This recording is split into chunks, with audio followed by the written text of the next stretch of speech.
दक्षिण हरियाणा के कद्दावर नेता नो विधायक चौधरी आफ्ताब अहमद ने सोमवार को नए वक्फ संशोधन बिल के खिलाफ सुप्रीम कोर्ट जाने का ऐलान करते हुए कहा कि ये बिल संविधान और लोकतंत्र के खिलाफ है। भाजपा सरकार ने लोकसभा व राज्यसभा में पर्याप्त संख्या बल के आधार पर इसे पास कराया है।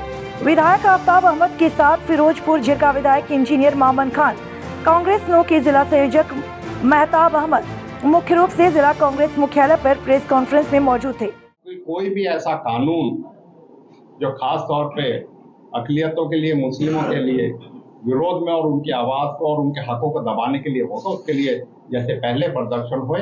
और ये नहीं, हमेशा कानून बने हैं तो किसानों के प्रति जो कानून 3 कानून बने थे उनको भी बड़ा प्रचार करके कहा गया था ये किसानों के हित में है, फिर क्यों वो 3 काले कानून वापस लेने पड़े। तो ये हमारा अधिकार है विरोध करना और हम इस विरोध का करेंगे। और जो चीज़ वो गजेगी हम निजी तौर पे भी और अपने जो भी संगठन जो इसमें फिक्रमंद हैं और जो भी राजनीतिक पार्टियों के जो स्टैंड है उसी के अनुरूप हम भी अपनी जो रणनीति बना के इसके खिलाफ एहतजाज भी करेंगे। और जो हमारी कोशिश रहेगी कि हम लोगों की जो भावनाएं हैं उनको महामहिम तक या जहाँ तक भी हमारे को पहुँचानी पड़ेगी हम उसको पहुँचाने का काम करेंगे। जल्दी हो जाएगा क्योंकि उसमें बहुत जल्दी आज भी सर्वोच्च न्यायालय में जो औरों की पटिशन है वो भी मेंशन हुई है और बहुत जल्दी हम उसको कर देंगे और जैसे होगा दाखिल करेंगे। पार्टी का तो लोकसभा और राज्यसभा में सारा स्पष्ट हो गया है। अब मत विभाजन तक हुआ और कांग्रेस पार्टी ने इंश्योर किया कि एक आदमी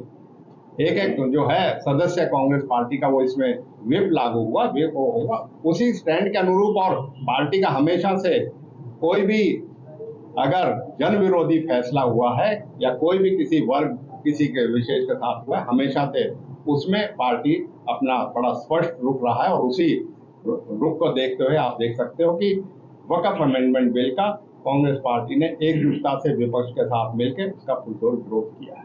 संशोधन बिल की खूबियां गिना रहे हैं, उसको आप कैसे देखें? मैं कहूँगा वो तो अपनी नौकरी कर रहा है, सारा परिवार उसके वक्फ की जमीनों में बैठा है। हमारे 100 गज के मीटर की दूरी पे उसका परिवार सारा वक्फ की जमीन पे बैठा है। तावड़ू में किसके पास वक्फ की जमीन है, गुड़गांवा धनकोट में किसके पास वक्फ बोर्ड की जमीन है, सारी वक्फ बोर्ड के संरक्षण ये वक्फ बोर्ड का जो लोग कहते हैं ना इसका वो हुआ उसमें सबसे बड़े भागीदार ये हैं, तो इसलिए वो तो खूबी गिनाएंगे नहीं तो नौकरी चली जाएगी।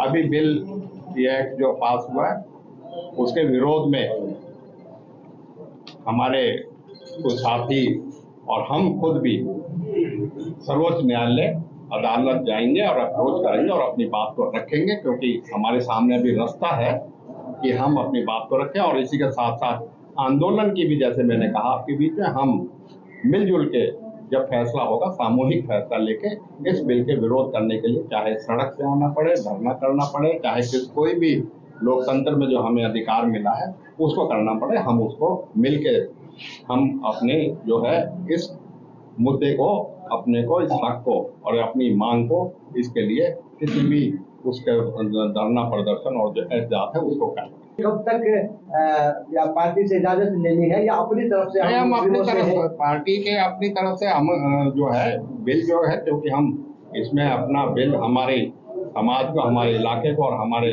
प्रदेश को और हमारे जो है उसको इफेक्ट करता है, प्रभाव करता है, इसलिए हम उसमें एग्रीव पार्टी है, इसलिए सर्वोच्च न्यायालय हम जाएंगे। होते हैं आपकी सरकार ने की और नहीं की, आखिर ऐसे कौन से मुद्दे हैं जिन पर हमको ज्यादा ऐतराज? देखो, हमेशा संशोधन होते रहे, संविधान में भी संशोधन हुए और ये तो कानून है, इनमें संशोधन होते रहे, लेकिन संशोधन अच्छे के लिए होना चाहिए। ये नहीं कि किसी की हकूक को दबाने के लिए, किसी की आवाज को दबाने के लिए, उसके लिए और उसका हक मारने के लिए हो। और इसीलिए इतना विरोध है।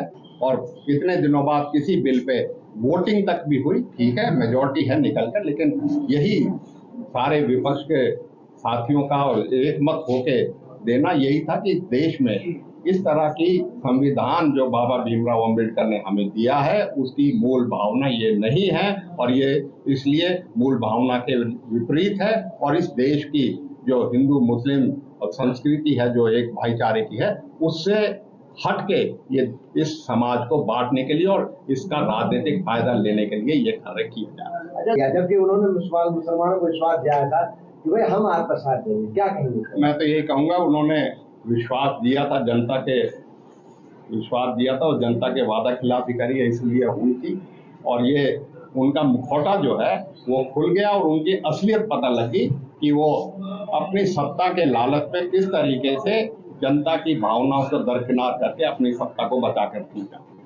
पूर्व मंत्री आफ्ताब जी ने वक्फ बिल के ऊपर सारी बातें रख दी हैं। कुछ चंद बातें मैं भी कहना चाहता हूँ कि जो ये एक्ट आया है, जो 5 तारीख को गजट नोटिफिकेशन हुई है, देश में मुसलमानों को कमजोर करने की काम कर रही है। एक साजिश के तहत किया जा रहा है सारा। कभी एनआरसी, सीए, अभी वक्फ एक्ट लेके आए हैं और वक्फ एक्ट के कितने नुकसान है ये सबको पता है। मैं ये बताना चाहता हूँ कि पार्लियामेंट में ये जोर जोर देके कहा जा रहा था कि कोई भी गैर मुस्लिम आदमी इस एक्ट में नहीं आएगा, बोर्ड में मेंबर नहीं बनेगा। जबकि जो गजट नोटिफिकेशन आई है, मंत्री जी ने आपको दिखाई, इसमें साफ स्पष्ट लिख रहा है कि इसमें गैर मुस्लिम रहेगा। आप ये देखिए, आपका गुरु जो ये अपने गुरुद्वारे होते हैं या मिशनरी होती है क्रिश्चियंस की, और भी काफी हिंदू के ऐसे संगठन है, उस बिलों को क्यों नहीं लेके जाते कि इसमें भी गैर मुस्लिम रहेंगे? क्यों मुसलमानों को ये बाहर कर रहे हैं हर जगह से? 12 साल के लिए कह दिया कि भाई जो 12 साल से वक्फ बोर्ड की प्रॉपर्टी बैठा हो उसका मालिक रहेगा। मान ले वक्फ बोर्ड 12 साल बाद कोर्ट जाना चाहता है, तुम 12 साल के बाद पहले कहाँ सो रहे थे? वहां भी अपील नहीं कर पाएंगे। जितनी भी प्रॉपर्टी है वक्फ बोर्ड की, ये तहस नहस हो जाएगी। इसका कोई सुनाई करने वाला है। मुसलमानों का, यतीमों का, गरीबों का एक यही सहारा था। मैं तो ये भी कहता हूँ कि इससे वक्फ बोर्ड से हम यूनिवर्सिटी भी अच्छी बना सकते थे, कॉलेज भी अच्छे बना सकते थे, हॉस्पिटल भी अच्छे बना सकते थे। लेकिन जब से ये भाजपा ने कब्जा रखा है, तब से आज तक कोई कॉलेज नहीं बना, कोई यूनिवर्सिटी, कहीं कोई फंड नहीं। खुद ये यतीमों को जो पैसा होता है उसको भी वक्फ बोर्ड में बैठ कर उसकी भी बिरयानी खा जाते हैं लोग। तो ये बड़ी दुख की बात है हम सबके लिए। और जो ये बिल लेके आई है सरकार, खासकर मुसलमानों को जो कमजोर किया जा रहा है, इसका मैं जो विरोध करता हूँ और कंडम करता हूँ। और जिस तरह से मंत्री जी ने कहा है, जो भी हमें आंदोलन करना पड़ा, जो भी हमें मुसलमान रक्षा के लिए जो हम अपने कोशिश करेंगे, वो हर कोशिश करके रहेंगे। बाकी जो सरकार की मंशा है उसको हम, और आप सब भापे पड़े हो, सरकार को आप देखो किस तरह से ध्यान भटकाती है। जैसे हमारे एलओपी लीडर राहुल जी ने बोला था पार्लियामेंट में कि जो हमारी चाइना की जमीन है उसको क्यों नहीं छुड़वाते, जो अभी ट्रंप ने टैरिफ लगाया है उसका विरोध क्यों नहीं करते। जिस तरह से हरियाणा में से अभी HKRN में से 12 से बच्चों को बाहर करा जा रहा है। तो जो मेन मुद्दे हैं, जो बच्चों को नौकरियां नहीं मिल रही हैं, जो आम आदमी के लिए रोड पे घूम रहा है, उन मुद्दों को ये नहीं लेते हैं।